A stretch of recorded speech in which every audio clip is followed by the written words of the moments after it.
Kesempatan pada kali ini kita akan membahas sebuah fenomena yang kita sayangkan sekali. Di negara kita sangat semarak, bahkan memang diramaikan.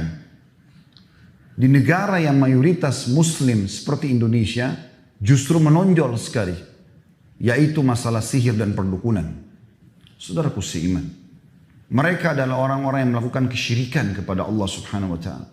Dan Allah memastikan dalam surah An-Nisa, A'udzu billahi minasyaitonir rajim, innallaha la yaghfiru an yushraka bih wa yaghfiru ma duna dzalika liman yasha. Allah tidak akan pernah memaafkan dosa kesyirikan. Orang meninggal dalam keadaan syirik tidak akan diampuni sama sekali di akhirat nanti. Dan Allah masih mengampuni dosa-dosa selain syirik itu. Banyak sekali di antara kita yang tidak paham masalah ini. Dulu di Indonesia diistilahkan dengan nama dukun. Dan selalu terlihat mereka tampil dengan seram. Rambut yang gondrong, kulitnya hitam, tongkat yang ada tengkoraknya, dan segala macam hal. Tapi dengan berkembangnya teknologi sekarang, mereka juga ikuti perkembangan. Dukun-dukun sudah tampil dengan gagahnya. Bahkan mereka berani menggunakan medsos, expose. Dan banyak di antara kaum muslimin yang menjadi korban mereka. Saudaraku seiman, perbuatan ini syirik kepada Allah. Baik mereka syirik kepada Allah yang merupakan dosa besar yang Allah tidak akan ampuni. Juga Anda yang datang ke sana bisa terjerumus dalam dosa syirik ini. Kalau Anda meninggal, terharamkan surga dari Anda. Renungi baik-baik dan kita coba lebih dalam membahas bagaimana kedudukan para dukun dengan apapun nama mereka. Dukun, peramal, penyamun, penyihir, segala macam yang mereka gunakan sebagai nama dan istilah. Dan juga praktek sihirnya. Allah mengingatkan kepada kita dalam surah Yusuf ayat 106 tentang banyaknya umat Islam yang terjerumus dalam masalah ini tapi mereka tidak sadar. A'udzu billahi minasyaitonir rajim. Wa ma yu'minu aktsaruhum billahi illa wa hum musyrikun. Sebagian besar manusia tidak beriman kepada Allah melainkan dalam keadaan mempersekutukannya dengan sesembahan-sesembahan selain Allah. Ibnu Abbas menafsirkan ayat ini mengatakan, kalau ditanya kepada mereka siapa yang menciptakan langit, siapa yang menciptakan bumi, siapa yang menciptakan gunung-gunung, mereka akan jawab Allah. Artinya mereka kaum muslimin. Tetapi dengan semua keyakinan mereka itu, mereka masih mempersekutukan Allah dengan menyembah selainnya. Fenomena mereka, saudaraku seiman, disebutkan oleh Allah Subhanahu wa Ta'ala banyak sekali dalam ayat Al-Quran. Cuma sayang sedikit yang mendalaminya. Dan saya juga sayangkan kalau di khutbah Jumat tidak disampaikan oleh para da'i kita. Sementara banyak sekali orang yang terjerumus dengan kesesatan ini. Bahkan sudah menjadikan dukun-dukun ini sebagai tempat mereka mengadu nasib mereka dibandingkan Allah Subhanahu wa Ta'ala. Untuk bahagia rumah tangga, pergi ke dukun. Untuk supaya orang suka sama dia, pergi ke dukun. Sukses usahanya, pergi ke dukun. Semuanya dukun. Bahkan yang kita sayangkan sekali, dijadikan seperti sebuah humor dalam film-film dan sinetron, seakan-akan mereka ini adalah orang-orang yang boleh didatangin dan orangnya lucu dan segala macam hal. Perhatikan apa yang Allah katakan tentang mereka dalam surah Asy-Syu'ara ayat 221 dan 223 sampai 223. A'udzu billahi minasyaitonir rajim. Hal unabbi'ukum ala man tanazzalu syayatin. Tanazzalu ala kulli affakin athim yulquna as-sam'a wa aktsaruhum kadhibun. Apakah kata Allah SWT, akan aku beritakan kepada kalian kepada siapa syaitan-syaitan itu turun, kepada siapa syaitan-syaitan itu selalu berteman, nongkrong. Dan syaitan kita sudah tahu, golongan dari jin yang Allah mengatakan aduwwum mubin, musuh nyata buat kalian, dipimpin oleh iblis. Allah berikan gambaran kepada kita. Mereka turun kepada setiap pendusta, tiap-tiap pendusta, lagi yang banyak berbuat kejahatan, yaitu para dukun dan tukang sihir.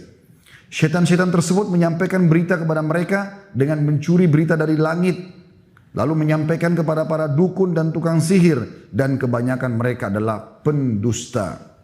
Ini ditilawakan oleh orang beriman sampai hari kiamat dalam surah Asy-Syu'ara ayat 221 sampai 223. Imam Qatadah rahimahullah, salah satu tokoh yang masyhur dari kalangan tabi'in, Qatadah bin Da'amah namanya, rahimahullah, beliau wafat tahun 110 Hijriah, menafsirkan ayat ini mengatakan bahwa para pendusta lagi banyak berbuat jahat dan buruk adalah para dukun dan tukang sihir. Begitu juga beliau mengatakan dan mereka itu adalah teman-teman dekat para syaitan dan mendapat berita yang dicuri dari langit oleh syaitan-syaitan tersebut. Bahkan sahabat mulia Abdullah bin Mas'ud radhiyallahu anhu pada saat menafsirkan firman Allah Subhanahu wa taala dalam surah Al-An'am ayat 112, A'udzu billahi minasyaitonir rajim. Wa kadzalika ja'alna likulli nabiyyin 'aduwwan syayatinal insi wal jin yuhi ba'dhuhum ila ba'din dzukhrufal qawli gurura. Dan demikianlah kami jadikan bagi tiap-tiap nabi itu musuh, yaitu syaitan-syaitan dari kalangan manusia dan syaitan-syaitan dari kalangan jin. Sebagian mereka membisikkan kepada sebagian yang lain perkataan-perkataan yang indah dan menipu manusia. Abdullah bin Mas'ud berkata radhiyallahu anhu, yang dimaksud dengan syaitan-syaitan manusia adalah para dukun dan tukang sihir. Dalam sebuah athar diriwayatkan dari Jabir bin Abdullah radhiyallahu anhuma, beliau mengatakan, bahkan dukun-dukun ini disebutkan sebagai tagut, yang banyak disebutkan dalam Al-Quran. Mereka adalah para dukun dan mereka adalah syaitan-syaitan manusia yang syaitan-syaitan jin bekerja sama dengan mereka. Allah Subhanahu wa taala menyuruh kita untuk kufur kepada tagut ini. Tidak boleh ikut sama mereka. Dan kalau kita ikut maka kita akan bersama dengan mereka kepada kekafiran. Allah sebutkan dalam surah An-Nahl ayat 36. A'udzu billahi minasyaitonir rajim. Wa laqad ba'atsna fi kulli ummatin rasulan an i'budullaha wajtanibut tagut. Dan sungguhnya kami, kata Allah, telah mengutus setiap rasul atau setiap rasul yang kami utus, maka selalu mereka menyampaikan sembahlah Allah dan jauhi tagut. Sementara tadi sudah dijelaskan tagut adalah para dukun dan penyihir ini. Juga dalam firman Allah yang lain dalam surah Al-Baqarah ayat 256, A'udzu billahi minasyaitonir rajim. Faman yakfur bit-taghuti wa yu'min billahi faqad istamsaka bil 'urwatil wuthqa lam fisama laha wallahu samii'un 'alim. Barang siapa yang ingkar kepada tagut, justru membenci mereka, menjauhi mereka, memerangi mereka dan beriman kepada Allah, hanya minta kepada Allah Subhanahu wa taala. Ingin bahagia rumah tangga, jangan lintas alam, di alam kita saja manusia.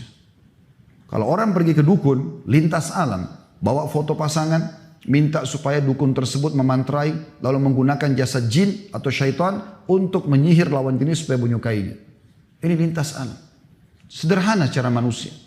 Saya bermuamalah dengan baik dengan istri, tatapan mata yang syahdu, ucapan yang santun, zaman ramah yang, tangan yang ramah, kemudian saya royal dan loyal dengan dia, dia jatuh cinta, selesai. Itu alam manusia. Saya mau usaha saya maju, tidak perlu saya pergi ke dukun untuk minta kris, minta kuningan, minta koin yang tidak masuk akal. Dengan syarat-syarat lebih tidak masuk akal lagi. Sembeli ayam hitam, darahnya diminum, darahnya diteteskan di titik tertentu, ditanamkan sebuah benda di tanah. Dari mana semua ini? Ini alam syaitan. Dan haram hukumnya melakukan semua ini.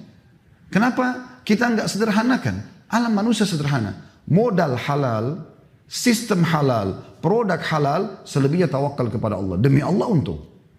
Kenapa harus menggunakan alam-alam seperti ini?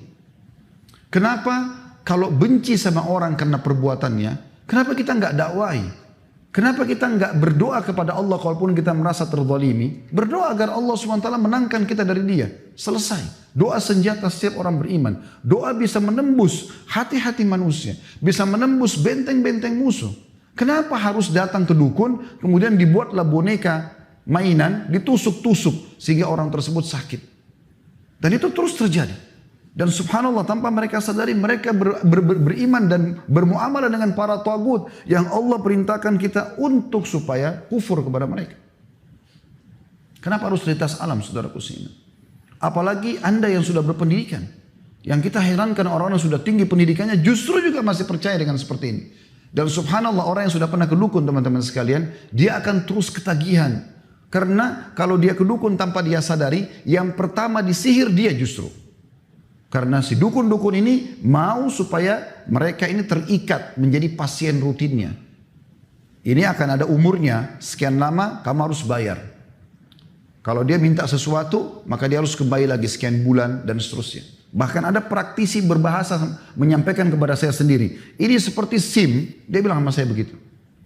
Kenapa seperti SIM? Maksudnya apa Pak? Iya, ini harus diperbaharui dan berpanjang. Kalau enggak berlaku lagi sihirnya. Kenapa kita begitu bodoh membeli sebuah kertas, membeli sebuah kris, puluhan juta, ratusan juta. Kenapa untuk dapat jabatan harus pergi ke orang-orang bodoh ini? Kenapa enggak sujud kepada Allah? Kenapa enggak berdoa di sholat malam? Mana kita dari ajaran baginda Nabi SAW? Kenapa praktek ini dibiarkan? Hadis-hadis sahih melarang kita masalah itu. Dua buah hadis yang mulia. Kata Nabi SAW, siapa yang mendatangi dukun, peramal, penyamun, penyihir, bertanya, sebuah riwayat mengatakan belum percaya, baru tanya, iseng, coba terka tangan saya, coba terka nasib saya, coba buat istri saya suka, coba buat suami saya suka, coba usaha saya maju, coba supaya laris dagangan saya, dan segala macam hal. Maka tidak diterima sholatnya 40 hari. 40 hari yang lalu sudah dikerjakan hilang semua. Sekali ke dukun, 2 kali ke dukun, 3 kali ke dukun. Begitu beratnya perbuatan ini, 1 kali bertanya pada mereka saja, meramal nasib, atau apapun sifatnya, 40 hari sholat kita ini luar biasa, bukan main-main. Hilang begitu saja. Hadis yang lain, dan ini orang kalau beriman teman-teman dan punya akal sehat, ya, itu pasti tidak mau menyanyiakan sholatnya. Sholat gak gampang. Anda hadir Jumat seperti ini bukan hal yang ringan teman-teman sekalian. Mahal sekali nilainya, tapi bisa hilang 40 hari termasuk Jumatnya hanya dengan sekali ke orang bodoh ini. Sayang sekali. Setelah mereka banyak dihukum di tengah-tengah masyarakat kita, sampai dibakar hidup-hidup karena banyak masyarakat sudah tahu keburukan mereka. Kemudian mereka ganti nama tidak tanggung-tanggung. Orang pintar. Orang pintar dari mana ini? Ini orang bodoh, bukan orang pintar. Orang yang minta kepada jin. Teman-teman coba renungi baik-baik. Kenapa Allah tidak mengutus Rasul satupun dari para jin? Kenapa tidak ada dari jin? Gak ada. 124 ribu nabi, diantaranya 313 rasul, semua dari manusia. Karena manusia itu fi ahsani takwin. Kita ini yang terbaik. Jin itu cuma ikut sama kita sebenarnya. Bagaimana Anda yang sudah kuliah, kemudian belajar dengan anak SD? Masuk akal gak sih? Gak masuk akal. Makanya jin-jin itu suruh hal-hal yang tidak masuk akal. Makan kotorannya sendiri, merusak segala macam hal yang tidak masuk akal. Minum darah, taruh ini, taruh itu, dan segala macam hal. Dalam majelis Syekh Utsaimin rahimahullah, seorang ulama di Saudi, ada satu orang datang dengan temannya. Temannya ini kebetulan punya ilmu kebal, diberikan sebuah jimat oleh seorang dukun. Kemudian temannya ini yang mukmin ini mengatakan, Syekh, ini teman saya punya ilmu kebal. Kata syekhnya, sebentar, kita berhentikan dulu majelis. Apa benar kau punya ilmu kebal? Dia mengatakan, iya Syekh. Kemudian kata syekhnya, saya tahu kau diletakkan sesuatu di tubuhmu, jimat. Dia bilang iya. Baik, kau mau nggak saya ajak kamu dan disaksikan oleh semua orang di sini untuk buka jimat itu supaya kamu tahu apa isinya. Dia bilang, tapi saya punya syarat, tidak boleh dibuka. Baik, saya coba memberikan kepada kau jaminan dengan izin Allah tidak akan terjadi apa-apa. Apa yang selama ini dukun kamu menakut-nakuti kamu tidak akan terjadi apa-apa. Akhirnya setelah itu dia merasa, oke, baik, dia mau. Dibukalah jimat tersebut. Kain, dibuka jahitannya dengan jahitan yang sangat luar biasa, dibuka dalamnya ada lagi kain kecil, dibuka lagi sampai 5-6 kain kurang lebih. Ternyata di dalamnya teman-teman sekalian, mohon maaf, ini memang kotoran sapi yang sudah kering. Kenapa ini dipakai sebagai jimat? Karena jin atau syaitan yang ditugaskan oleh dukunnya tadi suka dengan bau itu sehingga selalu bersama dengan dia. Untuk apa semua ini? Kenapa kita masuk ke alam seperti ini? Dan akhirnya Syekh memberikan gambaran kepada dia, musnahkan ini, Allah SWT akan jadi penjagamu. Teman-teman, kalau Allah tidak jaga kita, gak usah kita lintas alam seperti itu. Kalau tidak jaga kita, kira-kira kita masih bisa sampai ke sini tadi. Teman-teman yang naik motor, apakah masih bisa aman dengan batu yang terlempar? Kita bisa saya kena setiap saat. Bisa saya tabrakan, bisa saja segala macam terjadi. Tapi Allah menjaga kita. Allah kirim malaikat yang menjaga kita. Kenapa harus jin? Dan mereka ini kufur kepada Allah Subhanahu Wa Taala. Mereka masih di bawah manusia, bukan di atas kita. Manusia paling sempurna ciptaan Allah Subhanahu Wa Taala. Berhenti masalah ini teman-teman sekalian. Jangan dianggap ini fenomena yang biasa. Karena ini kufur kepada Allah Subhanahu Wa Taala. Allah mengatakan tadi dalam Al-Baqarah ayat 256, barang siapa yang ingkar kepada tagut dan beriman kepada Allah, siapa yang ingkar kepada para dukun dan penyihir tersebut, lalu beriman kepada Allah, hanya minta kepada Allah, sesungguhnya dia telah berpegang pada buhul tali yang amat kuat. Dia akan bahagia di dunia, hidupnya tidak akan ada sesuatu yang samar. Di alam manusia tidak ada yang samar, jelas kok. Transaksi kita jelas, semuanya jelas. Akad nikah kita jelas, hubungan biologis jelas, semua jelas kok. Maka dia telah berpegang pada buhul yang sangat kuat dan tidak akan pernah putus, dan Allah Maha mendengar lagi Maha mengetahui. Bayangkan bagaimana buruknya profil para dukun, penyihir, penyamun dan seterusnya ini teman-teman sekalian.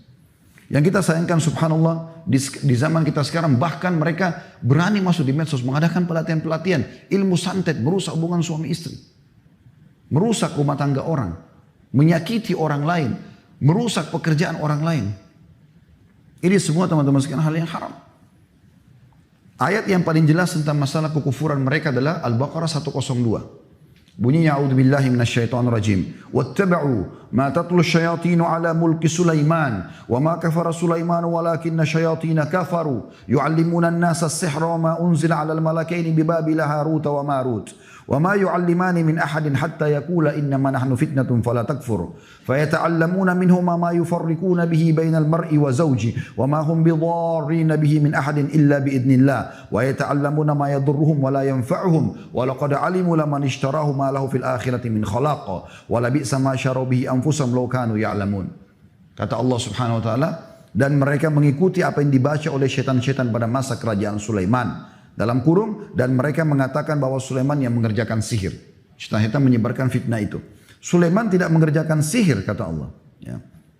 Hanya syaitan-syaitan itulah yang kafir, kata Allah. Allah memastikan mereka kafir karena mengerjakan sihir tersebut. Mereka mengajarkan sihir kepada manusia dan apa yang diturunkan kepada dua malaikat di negeri Babil, yaitu Harut dan Marut. Sedang keduanya tidak mengajarkan suatu kepada seorang pun sebelum mengatakan sesungguhnya kami hanya cobaan bagimu. Maka janganlah kamu kafir. Maka mereka mempelajari dari kedua malaikat tersebut apa yang dengan sihir itu mereka dapat menceraikan antara suami istri. Dan mereka, para ahli sihir itu tidak memberikan mudarat dengan sihirnya kepada seorang pun kecuali dengan izin Allah. Dan mereka mempelajari sesuatu yang memberi mudarat kepada diri mereka sendiri dan tidak memberi manfaat. Padahal sungguhnya mereka telah meyakini bahwa barang siapa yang menukarkan kitab Allah Al-Quran dengan sihir itu tidaklah baginya keuntungan di akhirat, dan amat jahatlah perbuatan mereka karena menjual diri mereka sendiri dengan sihir karena kalau mereka mengetahuinya. Ayat ini teman-teman dipastikan oleh para ulama jelas tentang kekufuran para penyihir. Disebutkan dalam kitab Zadul Masir jilid 1 halaman 122. Karena banyak hal, diantaranya mereka mengaku-ngaku mendengarkan hal yang gaib atau mengetahui hal yang gaib. Ini dusta besar. Karena Allah SWT mengatakan dalam surah An-Naml ayat 65, A'udzubillahi minasyaitonir rajim, Qul la ya'lamu man fis samawati wal ardil ghaiba illallah wa ma yash'uruna ayyana yub'atsun. Katakanlah tidak ada seorang pun di langit dan di bumi yang mengetahui perkara yang gaib kecuali Allah, dan mereka tidak mengetahui bila mana mereka akan dibangkitkan. Nabi Muhammad SAW, apakah anda imani dia sebagai? Kalau tidak, percuma anda hadir di sini. Beliau adalah manusia mulia, pemimpin anak Adam SAW. Beliau sendiri menyatakan tidak tahu yang gaib. Kalau datang beberapa orang sahabat bertanya agama, beliau tidak tahu, beliau diam. Tunggu wahyu datang, baru beliau sampaikan. Sampai pernah ada seorang munafik hadir bersama Nabi SAW dalam satu perjalanan peperangan. Kemudian Nabi SAW kehilangan untanya. Setelah itu, pemilik kemah, kebetulan Nabi SAW berada di sebuah kemah, ada seorang Ansar hadir di kemah itu. Dia memiliki kemah di sebelah kemah Nabi SAW. Di kemah itu ada orang munafik. Maka orang munafik itu di kemahnya sebelah ini mengatakan, waktu Nabi SAW bilang, untaku hilang, tolong carilah. Dia menyebarkan isu, dia mengatakan, ini kayak mengaku sebagai Nabi. Masa untanya aja hilang dia nggak tahu? Memang munafik selalu begitu. Memanaskan suasana supaya orang ragu dengan risalah dan wahyu ini. Maka yang terjadi teman-teman sekalian, Nabi SAW bilang di kemahnya, turun wahyu menyampaikan kepada beliau. Kata Nabi SAW dengan santun, walaupun orang yang sudah jahat sebenarnya. Kata Nabi SAW, kenapa ada di antara kalian yang mengatakan, ini kayak mengaku Nabi, untanya aja hilang dia nggak tahu. Ketahuilah kata Nabi SAW, saya hanya manusia biasa seperti kalian. Saya tidak tahu yang gaib. Tapi sekarang wahyu telah turun kepada aku menyampaikan, kalau untaku ada di lembah itu, disebutkan lembah tertentu, talinya kekangnya tersangkut di salah satu dahan pohon, ambillah. Maka sahabat yang beriman pergi ke lembah tersebut mendapatkan unta tersebut. Kemudian pemilik kemah yang tadi ada orang munafik ini keluar dari kemah Nabi SAW ke kemahnya. Lalu dia mengatakan, tadi ada penyampaian Nabi SAW yang sedikit unik bagi kita. Beliau mengatakan, kenapa ada di antara kalian yang mengatakan, inikah yang mengaku Rasulullah lalu tidak tahu kalau untanya hilang di mana? Lalu Nabi SAW mengatakan, ketahuilah aku manusia biasa, aku tidak tahu yang gaib. Tapi sekarang telah turun wahyu menyampaikan untuk aku dari lembah fulan, tali kakangannya terikat di satu dahan, maka ambillah. Maka kami pun pergi, kami temukan unta tersebut. Lalu orang-orang itu mengatakan, apa kau tahu siapa yang Nabi SAW target maksudkan tadi? Dia mengatakan tidak. Kata mereka, ini orangnya, munafik yang tadi bicara. Maka pemilik kemah itu mengebukin si munafik tadi. Tapi saksi bahasan kita bagaimana Nabi SAW sendiri mengatakan, saya tidak tahu yang gaib. Sering kali terjadi dalam riwayat, beliau menyampaikan kalau tidak tahu gaib. Bahkan dalam Al-Quran Allah mengatakan, walau kuntu alamul ghaib walastakthartu minal khairi, wa ma massani as-su'. Allah menyuruh Nabi Muhammad SAW mengatakan, kalau seandainya aku tahu hal yang gaib, maka aku tidak akan pernah ditimpa sesuatu yang buruk. Pasti aku akan dapat banyak kebaikan-kebaikan. Itu Nabi Muhammad SAW. Bagaimana dengan orang-orang seperti ini teman-teman sekalian? Ini betul-betul harus diperangi, bukan dibiarkan. Bahkan kalau hukum Islam berlaku teman-teman sekalian luar biasa. Kata Nabi SAW, haddus sahir darbatun bis saif. Hukumannya penyihir, penggal lehernya. Di Saudi sampai hari ini, kalau kepergok seorang dukun, lagi praktek, nggak pakai negosiasi lagi udah. Nggak dipercaya lisannya, karena Allah katakan mereka pendusta. Bahkan saya berapa kali lihat cuplikan dukun-dukun ditangkap oleh pemerintahan Saudi, ditangkap resmi, dan mereka punya hayy amil ma'ruf nahi mungkar. Ada kementerian khusus mengurus masalah itu untuk menegakkan kebenaran dan melarang kemungkaran. Mereka kalau tangkap sampai dukunnya bersumpah, demi Allah saya tidak ngerti, demi Rasulullah. Demi Rasulullah pun sudah salah, sumpah begitu. Tapi mereka salah. Mereka mengaku tidak dipercaya. Tangkap, berapa hari diproses langsung eksekusi. Penggal. Itu sabda Nabi SAW. Karena kerusakannya terlalu banyak. Banyak rumah tangga orang rusak gara-gara penyihirin. Banyak orang sakit gara-gara penyihirin. Banyak usaha orang bangkrut gara-gara penyihir ini. Terlalu banyak kerusakannya. Terlalu banyak kerusakannya. Dan makin mereka kufur kepada Allah, maka makin didukung oleh iblis. La'natullahi alaih. Kalau dia menyatakan saya kufur kepada Allah dan dia menghinakan ayat Al-Quran. Biasanya ayat Al-Quran sengaja dituangkan dengan darah haid, dikencingin dan segala macam. Dan yang kita uniknya di Indonesia teman-teman, saya temukan sendiri. Mereka bergelar-gelar sebagai pemimpin-pemimpin umat Islam. Tapi ternyata dukun. Pakai kopiah haji. Ada di masjid.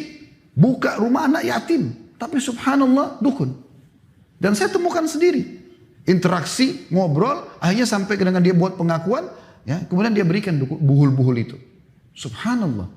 Ini ditipu betul umat dengan masalah ini. Kalau orang yang tampil jelas tampangnya memang seperti dukun. Mungkin masih bisa kita ingatkan. Tapi sekarang banyak mereka. Kena tahu kita mayoritas muslim. Mereka berpenampilan seperti kita. La hawla wa la quwata illa billah. Teman-teman sekalian, cara sederhana membedakan. Kalau anda datang kepada seorang ustadz atau kiai yang benar, kalau anda punya masalah, maka dia akan mengatakan kembalilah tobat kepada Allah. Tidak ada syarat minta foto, nggak ada syarat minta supaya sembeli ayam, supaya ini nggak ada dalam Islam. Seorang ustadz atau kiai yang benar dia hanya menyampaikan. Tapi kalau sudah mulai syarat-syarat, malam Jumat kliwon lah, apalah segala macam, ini semua tidak ada dalam Islam. Bahkan teman-teman sekalian, banyak di antara kita tidak sadar mereka belajar ilmu kebal. Dengan menganggap itu adalah supaya bisa kebal. Dari mana ini? Tidak pernah satu kali pun Nabi SAW memberikan sebuah kain, ditulis-tulisi bahasa Arab misalnya, lalu dipakai kepada sahabat supaya kau kebal. Nanti kalau dipenggal sama orang kafir Quraisy, kau tidak mati. Enggak ada. Nabi SAW mengatakan, kalau sudah siap pasukan mau perang, humu ila jannati rabbikum. Berdiri, kejar surga Tuhan kalian. Disuruh mati, bukan disuruh kebal. Maka sahabat dengan semangat mau mati. Untuk apa belajar ilmu kebal? Untuk apa semua ini teman-teman sekalian? Gak ada gunanya. Semua orang belajar ilmu kebal yang begitu di ruqyah syariah pasti kesurupan. Untuk apa? Bahkan yang uniknya membawa nama agama. Ini gak boleh. Ini tidak diterima sholatnya 40 hari. Hadis yang kedua teman-teman lebih tegas lagi. Kata Nabi SAW, barang siapa yang mendatangi dukun, peramal, penyabun, penyihir, bertanya dan percaya, maka dia telah kufur kepada apa yang diturunkan kepada Muhammad SAW. Kafir, harus syahadat lagi orang itu. Rusak Islamnya. Untuk apa? Gitu kan? Tapi kan Ustaz, kadang-kadang kami kalau datang ke sana, dia tahu keadaan kami. Jangan ditipu teman-teman sekalian. Anda punya korin, pendamping dari syaitan. Dia di tempat prakteknya taruh banyak syaitan-syaitan itu. Kalau Anda ngerti bahasa Arab bisa nonton di YouTube sebenarnya banyak sekali cuplikan dukun-dukun yang ketangkap di Saudi. Mereka bilang, kalau pas ketangkap, kok bisa kau tangkap saya? Saya sudah sebar sekian banyak jin, dukun, banyak syaitan, gitu kan? Ada di antara mereka yang ketangkap lagi di masjid, mau nipu orang. Tapi ketahuan dukun. Kemudian disuruh keluar, diinterogasi, akhirnya terbukti dia adalah dukun. Mereka nyebarin itu. Jadi korin antum kerjasama sama dukun-dukun, jin-jin apa syaitan-syaitan yang ditelatkan sama dia. Jadi pada saat masuk dia langsung mendebak. Oh kamu ada masalah rumah tangga ya. Oh kamu ada lagi sakit ini. Tapi informasi itu dari situ. Informasi gaib ini teman-teman yang mereka miliki adalah informasi yang Anda harus tahu ini. Yang dicuri dari langit. Dalam sebuah hadis yang sahih riwayat Bukhari. Pernah Nabi SAW melihat ada meteor jatuh. Lalu beliau bertanya kepada para sahabat. Apa yang kalian bilang bahasa jahiliyah dengan ini? Kata mereka, kami yakin pada saat itu ya Rasulullah, pada saat meteor lewat ada orang terkenal yang mati atau ada orang yang akan jadi tokoh baru lahir. Kata Nabi SAW, bukan seperti itu. Sebenarnya adalah, ya, Nabi SAW jelaskan nih, bocoran buat kita. Kalau Tuhan kita Allah Subhanahu Wa Taala menentukan sebuah keputusan, misalnya esok hari akan terjadi apa, maka pemikul arsy-Nya Allah, malaikat 8 itu bertakbir. Maka yang di langit ke-7 semua malaikat bertakbir. Yang langit ke-6 semua bertakbir. Mendengar itu. Langit ke-5 bertakbir. Sampai langit pertama yang di atas kepala kita ini. Yang dikenal dengan sama'id dunia. Semua bertakbir. Lalu malaikat-malaikat bertanya kepada pemikul arsy. Apa keputusan Tuhan kita? Lalu kemudian disampaikanlah semua. Termasuk siapa yang akan bertugas dari malaikat-malaikat ini. Kata Nabi SAW, lalu syaitan-syaitan itu bersusun-susun. Nabi SAW berikan gambaran telapak tangan beliau ditumpuk satu sama yang lain. Terus sampai ke langit. Dan mereka berusaha mencuri informasi dari langit itu. Siapa yang akan mati, siapa yang akan sakit, siapa yang ini segala macam. Itu dapat informasi dari langit. Kita orang beriman sudah yakin ada malaikat dan Allah memang menentukan takdirnya kok. Itu dibongkar oleh Nabi SAW. Maka para malaikat menunggu mereka dengan panah-panah api, bintang-bintang. Jadi meteor itu adalah serpian bintang yang digunakan malaikat untuk memanah setan-setan tersebut. Maka banyak di antara mereka yang mati terbakar, sebagian mereka lolos. Lalu mereka membisikkan kepada teman-teman mereka daripada dukun dan peramal apa yang akan terjadi, dan ketahuilah mereka ikutkan semua itu dengan 100 kedustaan. Jadi dukun sebenarnya kalau faham hadis ini pun sadar dia sedang ditipu oleh jinnya itu. Jangan Anda pikir setiap dia praktik dia berhasil. Tidak. Tidak sama sekali. Saya cuplikan sendiri seorang dukun. Itu kalau dia mau panggil syaitannya. Dia harus pakai baju merah. Dia pegang pecut. Dan dia harus cambuk dirinya sampai berdarah. Baru kemudian begitu. Kalau awal Anda mau praktekkan. Anda pergi bersemedi di sebuah gunung. Di gua. Di pinggir pantai. Awal mau praktekkan itu. Maka syaitan semua tidak berani mendekati Anda. Karena syaitan tahu. Ini manusia. Dia khalifah di muka bumi. Tahu makna khalifah? Kita ini pemimpin teman-teman. Allah bilang tentang Nabi Adam kan. Inni ja'ilun fil ardi khalifah. Saya ciptakan pemimpin di muka bumi. Kita pemimpin. Begitu manusia diturunkan di muka bumi ini gak ada lagi. Tahu kenapa iblis tidak mau sujud kepada Adam? Karena dia dulu mau mengkandidatkan diri sebagai pemimpin di bumi. Tapi begitu Allah ciptakan Adam dan dia sempat naik ke langit. Dan dia bersama malaikat melihat itu. Dia tahu gak ada lagi peluang buat dia. Maka dia tidak mau sujud kepada Adam. Dan dia berjanji akan membenci Adam alaihissalam, semua keturunannya akan disesatkan. Dengan janji dia tentunya. Maka teman-teman sekalian, dipanahlah mereka-mereka ini dan mereka kembali menyampaikan informasi dusta kepada para dukun-dukun tersebut. Informasi langit semua itu. Kita sebenarnya tidak perlu semua ini. Kenapa harus melakukan perbuatan seperti ini? Dan itu disebutkan dalam hadis Bukhari tentang masalah tersebut. Tentu cukup panjang bahasa ini teman-teman sekalian, tapi saya ingin ringkaskan dengan poin yang tidak kalah pentingnya adalah, lalu bagaimana kita menyelamatkan diri daripada dukun dan penyihir ini. Yang pertama, kenali mereka. Ya. Cara mengenali dukun dan praktek sihirnya, yang pertama itu umumnya ya tempat mereka itu biasanya gelap, remang-remang. Ya. Dan ini memang tujuannya. Pada saat antum masuk ke situ harus dalam kondisi takut. Kalau nggak takut nggak bisa. Orang pada saat mau hipnotis orang lain itu dibuat dulu ini percaya nggak atau takut nggak, baru ditepuk baru bisa terpengaruh. Kalau orang itu tidak takut dia nggak bisa. Jinnya pun bisikin kepada orang-orang itu ini nggak bisa dihipnotis. Kadang-kadang mungkin Anda lihat di acara panggung disuruh turun itu. Kenapa? Karena ini orang nggak bisa dihipnotis. Orang-orang yang lemah yang bisa dihipnotis gitu. Maka mereka biasa begitu.